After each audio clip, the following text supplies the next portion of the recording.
మాకు నమ్మకం లేదు.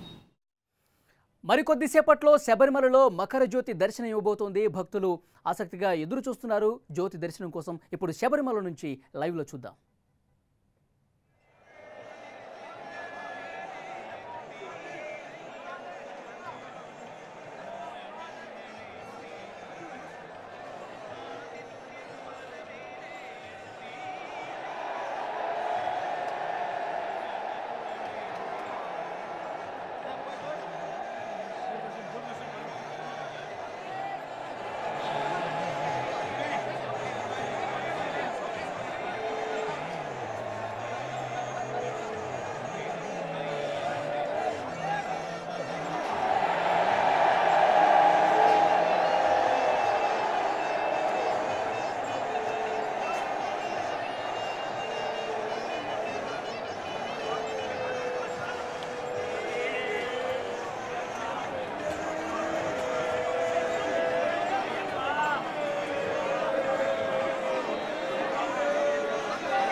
చూడండి, చక్కగా 2 సార్లు దర్శనం ఇచ్చారు స్వామి.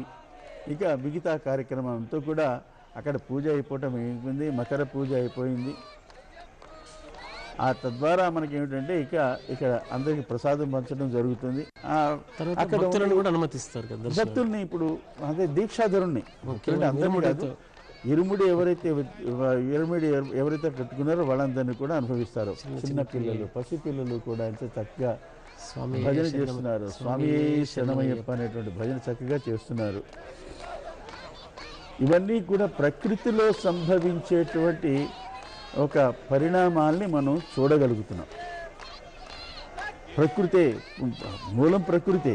ఆ ప్రకృతి యొక్క తత్వాన్నే మనకు తెలియజేస్తుంది. మనం చేసేటువంటి క్రతువులు కానీ, పూజలు కానీ, ఇవన్నీ కూడా మనం చేసే ప్రతి పూజ కూడా ప్రకృతి ఆరాధనే. ఆరాధనలో ప్రత్యక్షంగా చూడటం అనేది అక్కడ ఈ శబరిమల దర్శనం. శరణమయ్యప్ప, శరణమయ్యప్ప, శరణమయ్యప్ప. ఒకనొకప్పుడు ఏమనేవాళ్ళు అంటే శరణమయ్యప్ప అంటే బౌద్ధం నుంచి కూడా ఉన్నారేమో అనే అనుమానాలు ఉండేవి. కాదు, స్వామి ఈ శరణమయ్యప్ప తర్వాతే బౌద్ధం వచ్చింది అని చెప్పి తర్వాత అవి వ్యక్తీకరించడం జరిగింది. కానీ శరణమయ్యప్ప ఆయన యొక్క శరణమే చూడండి, చిన్ముద్రలో చూపిస్తున్నాడు చక్కగా. ఏంటి, అహంకారాన్ని వదిలిపెట్టి సత్వ తమో రజోగుణాలను పైకి వదిలిపెట్టేస్తే నీకు కనపడేది నా పాదాలు మాత్రమే, శరణం వేయడం చెప్పి చక్కగా ఎడం చేత్తో చూపిస్తున్నాడు మనకి. అది ఆ చిన్ముద్ర యొక్క లక్షణం. స్వామియే శరణమయ్యప్పో, స్వామియే శరణమయ్యప్పో జ్యోతి అనేటువంటి చక్కటి కార్యక్రమాన్ని ఈరోజు మనం చూడగలుగుతున్నాం. ప్రసార భారతి ద్వారా ఎందరో వృద్ధులు, చిన్నపిల్లలు, నడి వయసు వాళ్ళు అందరూ కూడా స్వామి యొక్క దర్శనం కోసం ఈ విధంగా దగ్గర నుంచి చూస్తున్నారు. చూడండి.